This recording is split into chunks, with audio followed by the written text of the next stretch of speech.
How's it going, everybody? Welcome to another episode of the James Lab Podcast. We are live from Las Vegas. I am here with Sergio from Blimburn Seeds. He's the CEO of Blimburn and also BBG Project. That's right. How are you doing today?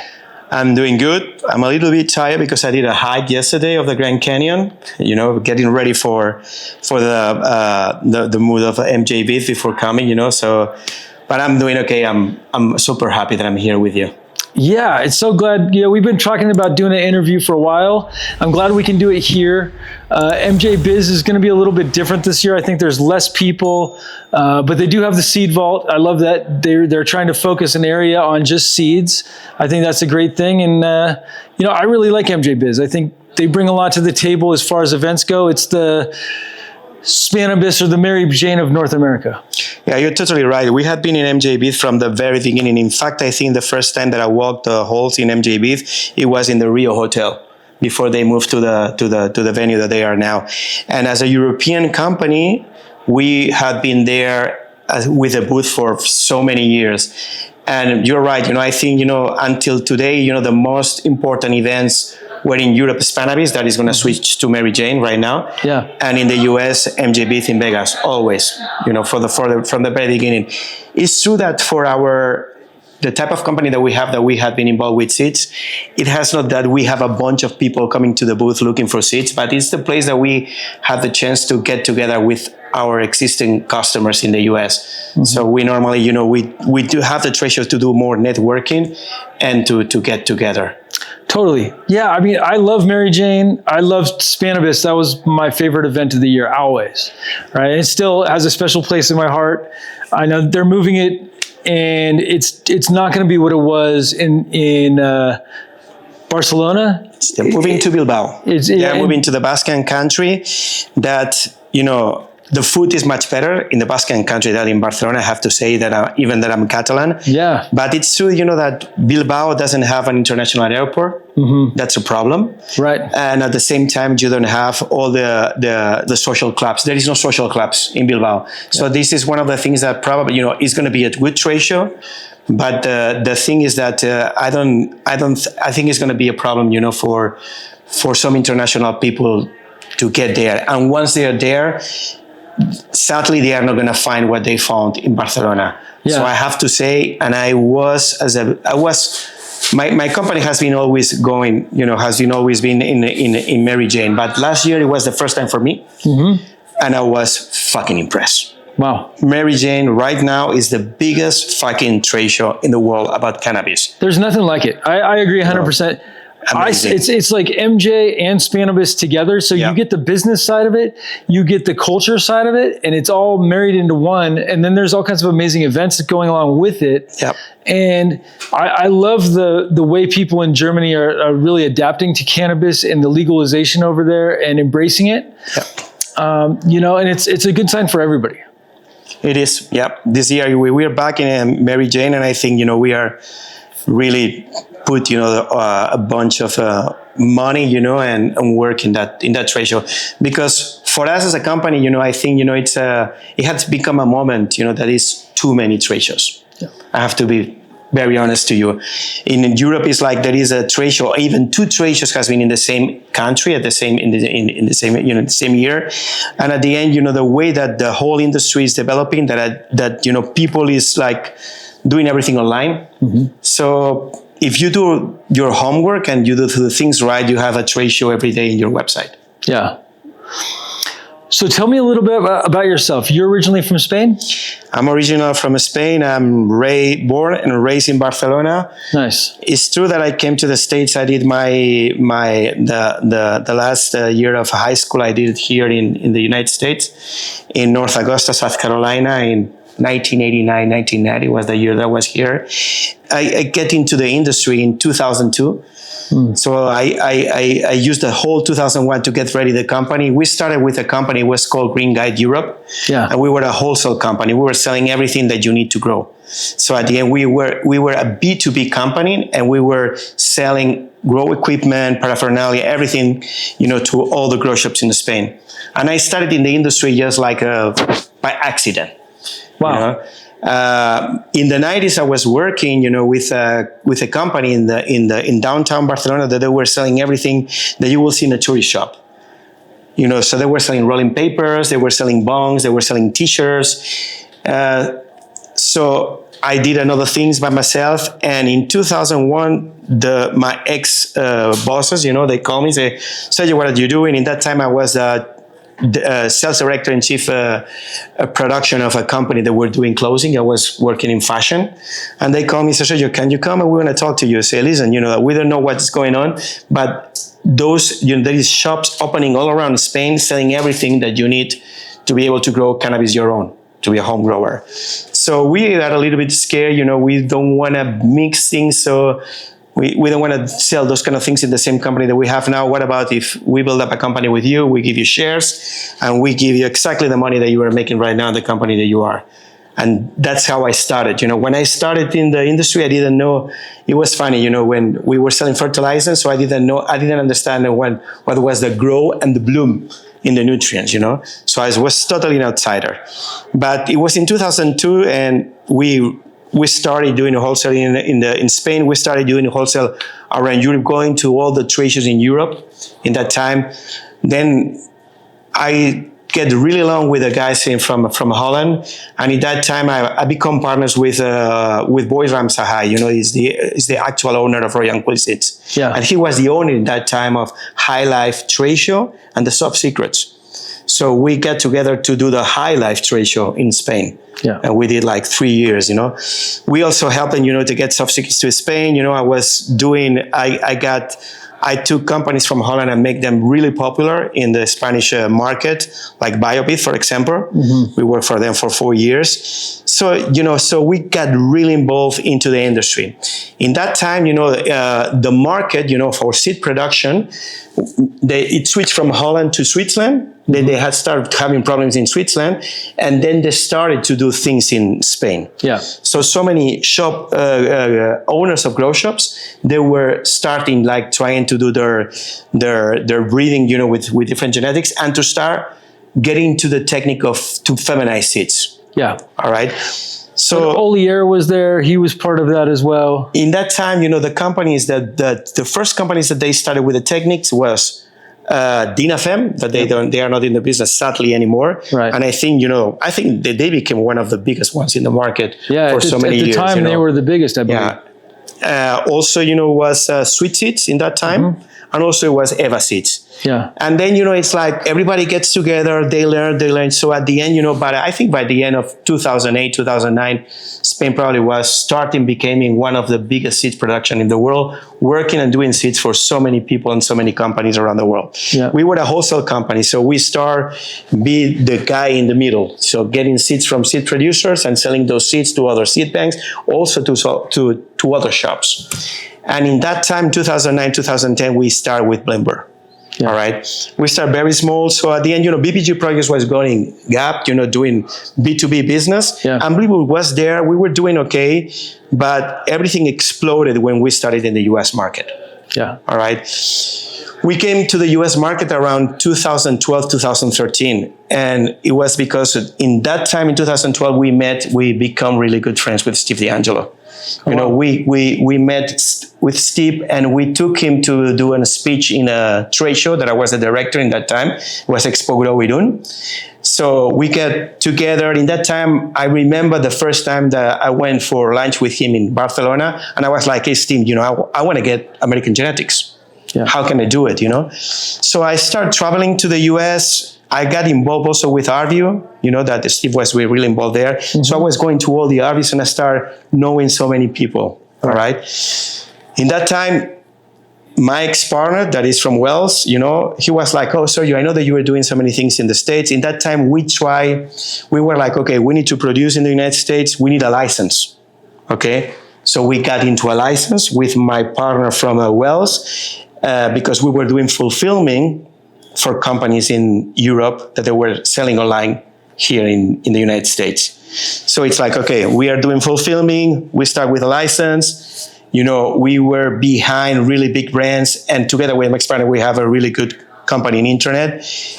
And when everything was going really good, then COVID came. COVID was an interesting time for all of us.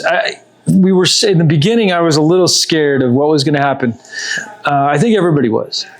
But by March of that year, when I was at Spanibus, I was getting calls for bulk seeds because I sell bulk seeds as well. I sell a lot of bulk seeds, and I started really getting wild during COVID. It was insane. We sold out of seeds in a matter of months, and it seemed like it was never going to end. And everybody started doing really well. The industry was well, especially in the United States. The price of the pound was higher.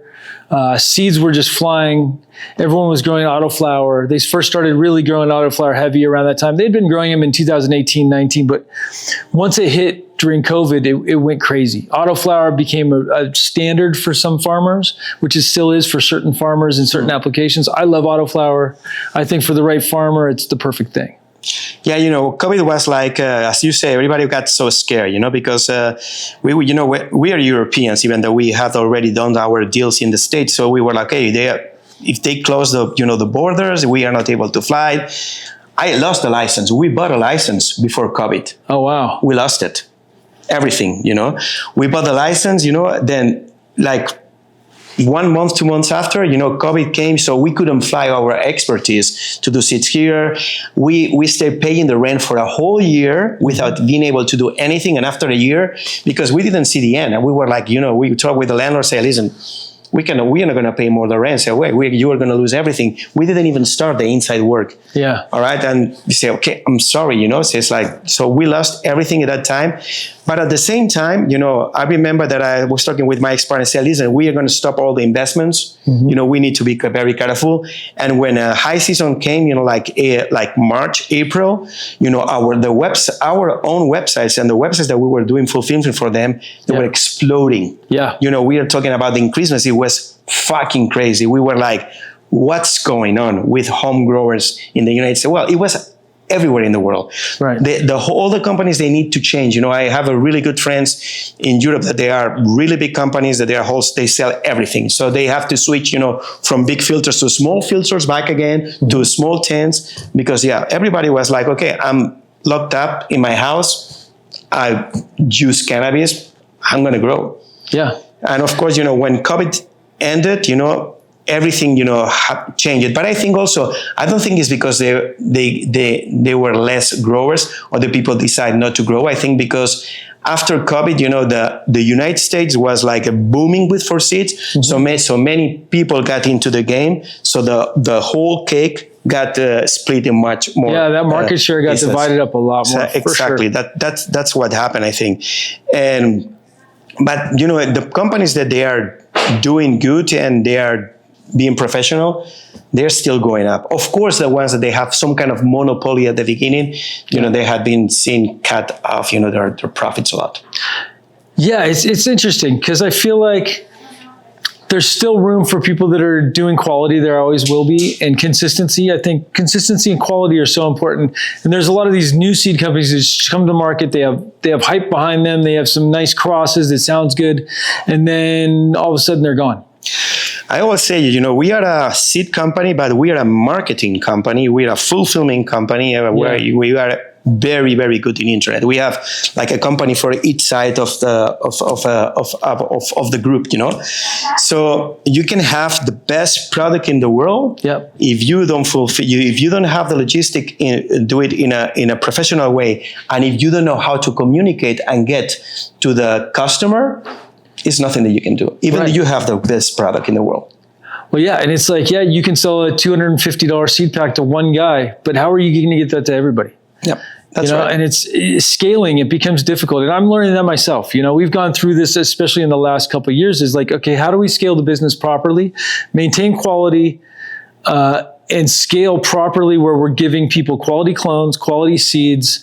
Clones is our latest business venture. We started that in May, and I feel like clones is like really blowing up. It's actually, we're selling more clones than we are seeds now. Wow, this is interesting because I have to tell you from our side, we sell more seeds than clones. We don't sell that many clones. Yeah. And I think I have been talking with my team, in that they are specialized in the internet side, and they tell me, it's like, because our whole side is dedicated for home growers of seeds. Right. So if we want to sell clones, we have to take a different side, and we have to approach the people totally different. That's our experience after 1 year trying, selling clones. That is not a really big thing in our side. Yeah, I didn't anticipate that it would be better than seed sales, but it's significantly better. And then this last month, since the Farm Bill passed, I feel like there's this scarcity, or the feeling of scarcity with people, that it's going to go away, that we're not going to be able to get seeds, we're not going to be able to get clones in here, which I don't think is true at all. But I also think that it's great for sales, because we're getting a lot more sales than we were.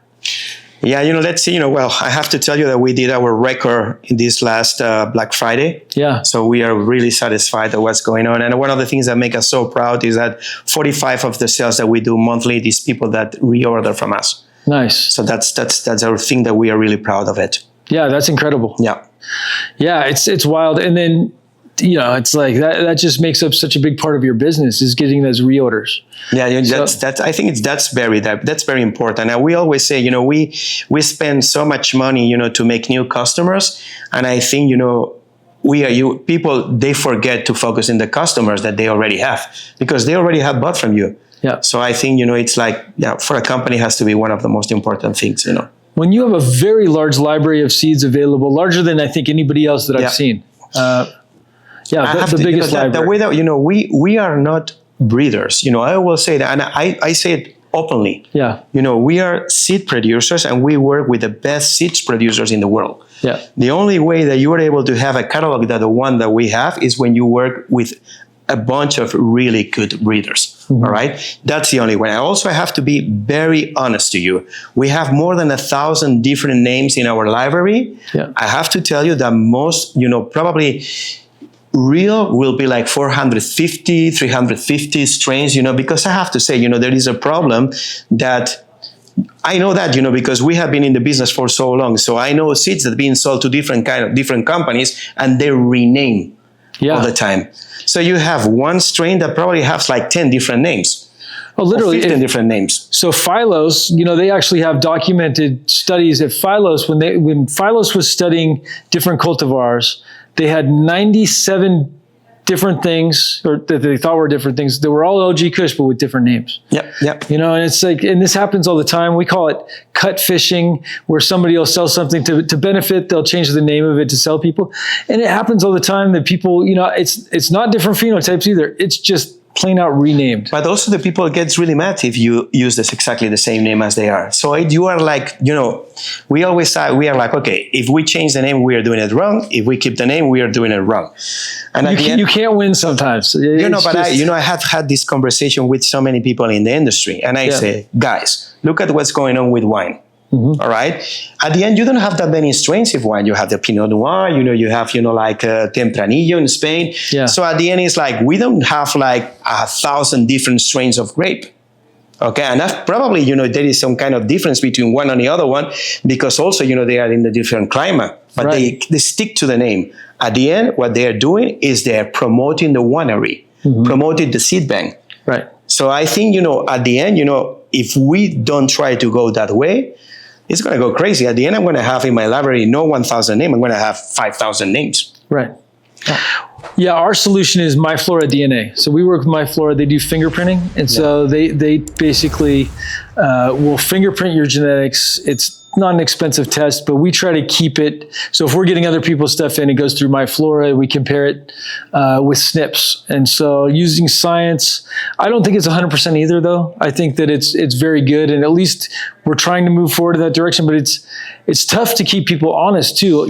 Stuff that's out of your control when you're getting stuff, because there's a lot of new genetics that are coming out that people want access to. And some of this stuff is available, some of it's not. And it's just, when money's involved, unfortunately, some people have bad intentions and some people have good intentions. I think it's about to be honest, because at the end, if you lie, sooner or later, they're going to find out. Yeah.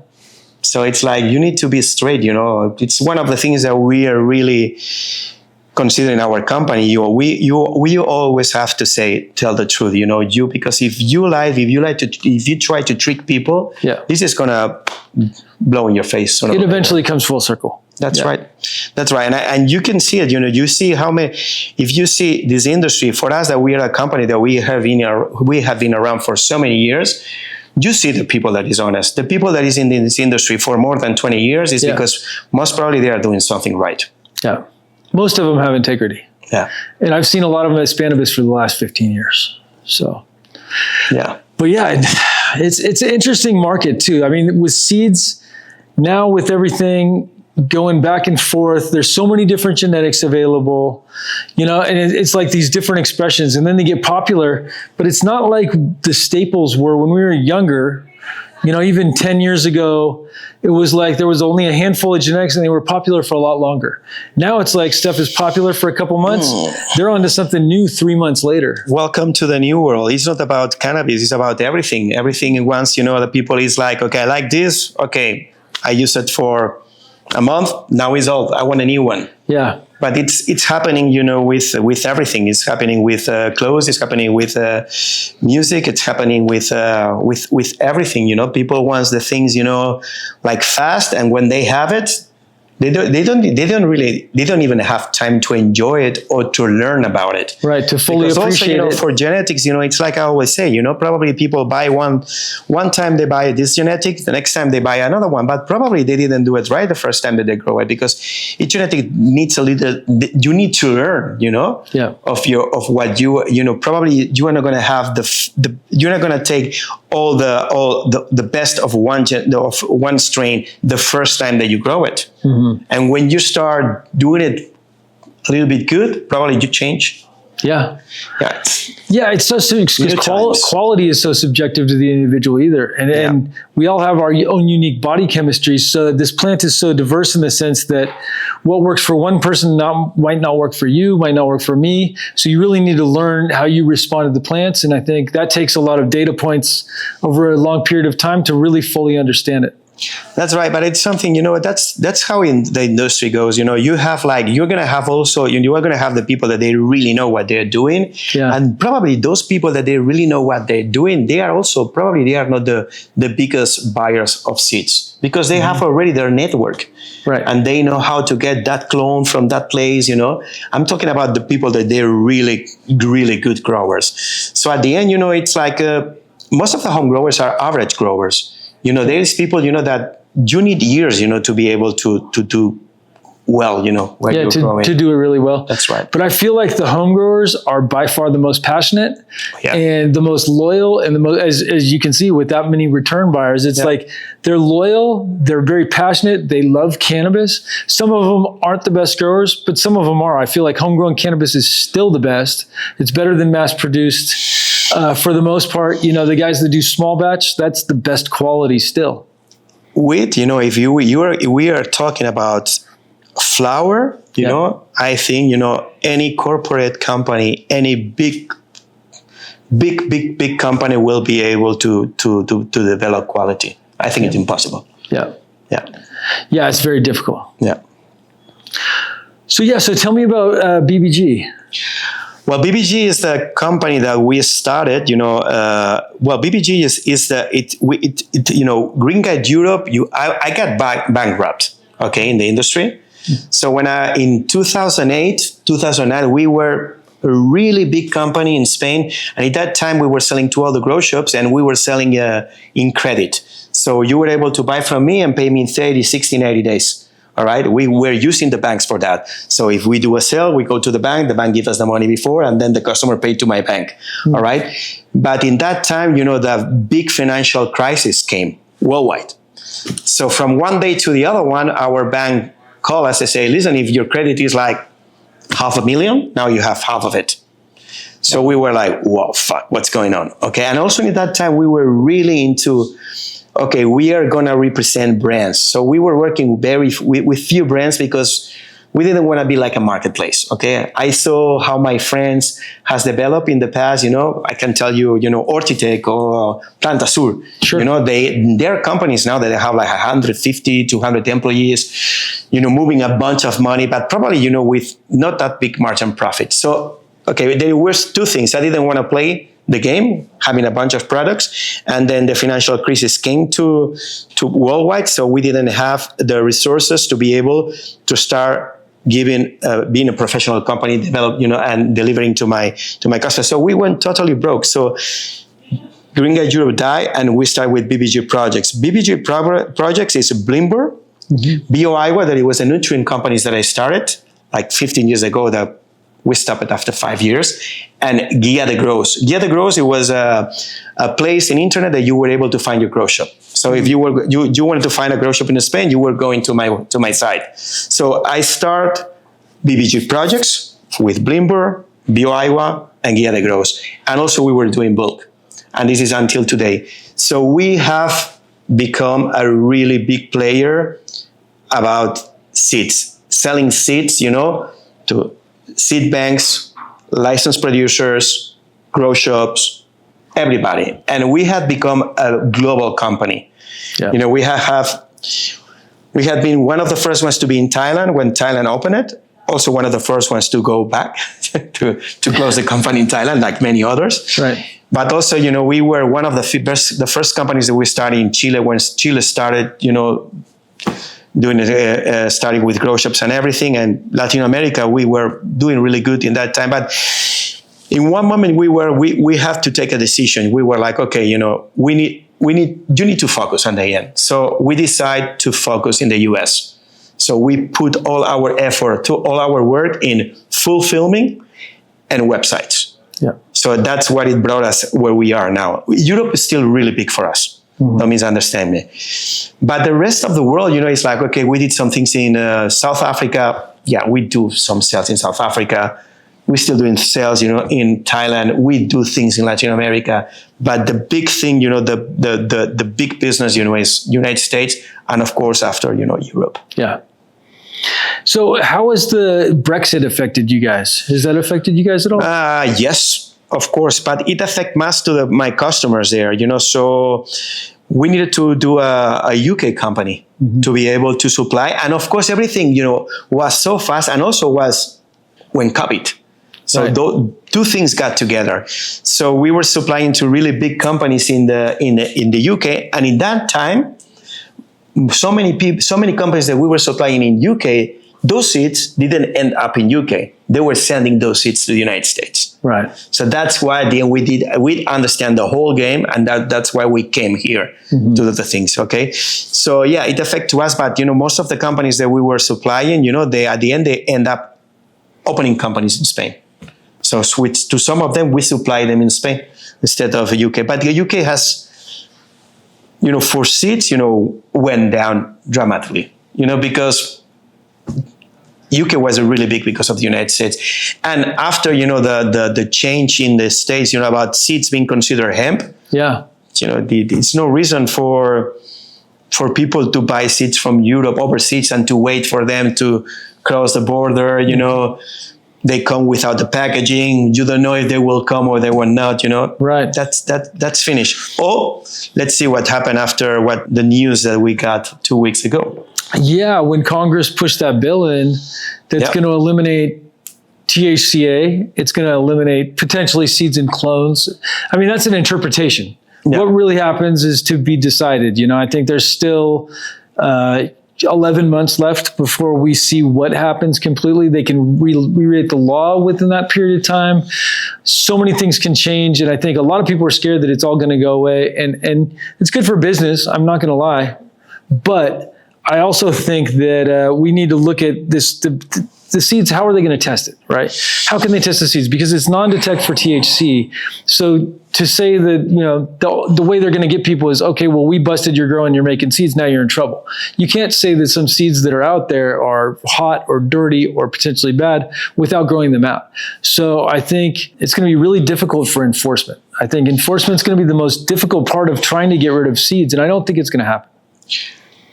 Let's hope so. I hope so. Yeah. But I have to tell you, not just for the business. I think for the people that is using them, I think is the most important thing, Accessibility. And the thing is in the United States, we have more legal states that have cannabis than not. Right. And so it doesn't make sense. For us, if something like this happened, we have been here for so long, even before the hemp bill, Yeah. So no one is going to stop people from growing their own. Because at the end, they will be able to get the seeds from outside of the U.S.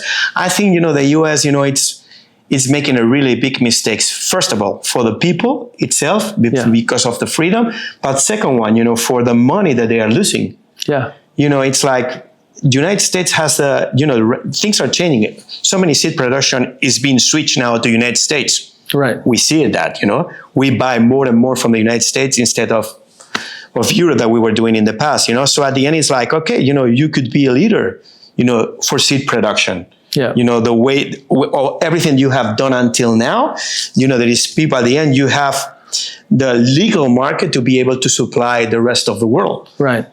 But we have the opportunity. I hope the government thinks about, first of all, freedom of the people, and second one, that is very important because I think it's needed for the country, the economy itself. I think it's great for the economy too, and I think we're missing out on a lot of stuff because of the lack of federal legalization in the country. We can't export cannabis that's legal here on the state level, which should be legal on the federal level, and import-export internationally should be a thing, but we're losing money on that. Yeah, you have Thailand producing like crazy to be able to export. You have Canada. Yeah. And at the end, it's like more and more. Portugal also is doing a really good thing. Is playing really good in the game. And wow, with all the experience and already, everything is done here. You just have to open the borders, and be able to sell legally to, Germany is, they have a lack of product. Germany. Yeah. And the companies that are capitalizing, like Thailand and Canada, we produce superior product right here. And I think each person can have their own opinion on that, but I believe the best cannabis is produced in the United States. And Germany would happily purchase Canada from the United States if it was available. Because Germany is not going to produce. Germany is not going to produce. They're going to buy everything outside. All the companies that they are getting ready is to get the flower or whatever product comes from cannabis to those big facilities. Do all the tests. For that they are good for your health. It doesn't have any kind of bad thing, and Germany is the star. If everything works out in Germany, and Germans normally they know how to do things. Yeah, it's going to be a copy paste for the rest of the countries in Europe. And and then even in South America too, like Brazil going online. I mean, they're going to look at what everybody's looking at what Germany's doing now to follow suit in doing it right, however they can. So that's one of the things that the people should speak with the government right now to tell them, listen, it's so much money that could get into the country, if we do these things right. As far as how do you see the industry in the next 5 years? Well, I see it as a global industry. If you don't think globally, you're going to lose. Okay, because everything is communicated. I mean, whatever you do in the United States, everybody see it, in the rest of the world, and the other way around. Right. We have social media. Everybody's connected with the phone. So you have to think globally. Why? Because it's the only way that you can get volume, and that you are going to be able to do the things properly in order to survive in what is coming, because I'm very sure that federal legalization will come.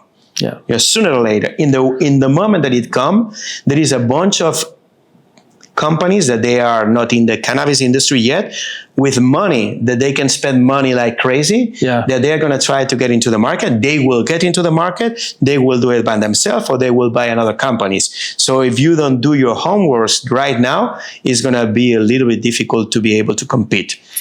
Also, it depends, the way that you want to do the things, because I think, there is a place for everybody. You can have a global company, selling a bunch of product everywhere, or you can make like you were saying at the beginning, make some kind of boutique product that very few people is going to get it, but you can put the price up and you can make a really good living with it. Yeah. But everything, I think, and also it's not, we don't have enough being just a cannabis company. We need to be a logistic company. We need to be an internet company. We need to be a SEO company. So in order to be able to survive what I think it's coming up. Yeah, it's amazing the accessibility that the internet allows, but also it allows everybody else to compete. Yeah. Right? And so you have to stay on the top of it. And it's like SEO and all that stuff, it constantly changes. So you have to have people that know what they're doing all the time and are staying ahead of the latest curves. Yeah, because I'm pretty sure, that Amazon will be happy to get in. Yeah. And it's a little bit difficult to compete with Amazon. Yeah. Can you imagine Amazon seed sales? Yeah. So it's even Amazon book sales. Like we have, my book is available on Amazon. But I have so much faith in the future. Also, I have to say, I'm over 50, yeah. and I think, I'm so happy the way that I live. I have I'm optimistic is what's going to kind of come in the future. But I think new generations need to do what we have done 20 years ago. It's their turn. Yeah, it's their turn to step up. And I mean, that's the younger generation. And I see them doing it in their own ways. We'll see. There's some of them I have a lot of respect for and some really hardworking. The younger generation, there's some of them that are really hardworking, but there's a big gap between the ones that are hardworking and the ones that are not, unfortunately. So who's your favorite chef? Ferran Adrià? Of course. That he's my favorite chef too. He's got. Okay, you have to understand, that if you check, about food worldwide, what Ferran Adrià, he changed the whole scene about food. Yeah. And you see, the people that was working with him, Jose Andres, that he has 3 restaurants here. Yeah. He works in Bulli with Ferran Adrià. Mm-hmm. This Frutar that has been one of the best restaurants in the world for years, the owners, they learn with Ferran Adrià. Yeah. Selle de Can Roca, Ferran Adrià. The guys from the Danish guys, I forgot the name now. The restaurant is almost closed here now, but they were first in Copenhagen. They were, so there is so many people that I have learned with him that they have Michelin star restaurant right now. So for me, I think it's the best guy. And I heard some words from Jose Andres that 2 weeks, 3 weeks ago, he was like, Ferran Adrià also was like, he has such a good heart, that he was wishing to teach what he had to everybody.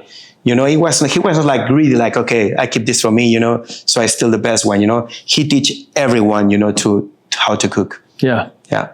I love it. I have a picture. My son wants to become a chef. My son is studying in the Basque Culinary Center. So I have really good relationship with everything about food. Yeah. And I have a picture of my son is now 21. I have a picture when he was like 6 years old. It's a good age. It's a good age to get in. Yeah. It's a good age to get in with cooking. And I think it's one of those passion-driven things that if you're really passionate about it, you can be successful. But it takes a lot of hard work and there's not a lot of reward in the beginning. It just has to be driven from passion and wanting to learn how to execute properly. Before you start making money, you're going to have to spend like 10 years of your life learning. Yeah. And working 24/7. Almost everything good is like that though. Even business, it takes a long time to learn how to do business good. You want to be an artist on any level, but chefs is special because you're an artist, you're a construction worker. Yeah. The hours are crazy. It takes a certain type of person. And those are the same type of people that work really well in cannabis. It's one of my big passions, food. Nice. Me too. Really big. Me too. You'll see tomorrow night. See tomorrow night. We're doing a lot of fun dinner at the house next door. Perfect. But yeah, if you have one piece of advice for your younger self or somebody that's coming into the industry, what would that one piece be? You need to work hard. Yep. You need to work hard. It will get the time that you have time to enjoy the money that you're making. I'm in that time right now. Yeah. I have I am what I am right now, and I can do the living that I do now because I have an amazing team. Yeah. My team is the best. My company is the way that it is because of my team. I did probably the hard work at the beginning with with not that much money, with that. But at the end, it's like if you start in this industry, work hard, be patient. If you work hard and you try to do things in long term. Yeah. If you want to do things in short term, make a big money in 1 year time, probably you're going to have to trick things. They're going to find out you're going to be out of the industry. Yeah. Well, if people are looking to find out more about you or your company, where's the best place to go? To the website, blimburseeds.com. We have everything there. We have a very, we try to educate people also in the website to teach them how to grow. And that's the best place to go. Nice. Well, thank you so much for your time today. I look forward to having you at the facility so you can see all the fun stuff we're doing with research and development. Thank you very much for having me. Yeah. It's my first podcast live in the United States. You are the first one. Nice. Excellent. Well, thanks for coming on, and I look forward to seeing you soon. Perfect. Thank you to our sponsors. Thank you guys very much for your support. Thank you guys for watching. Please like and subscribe down below.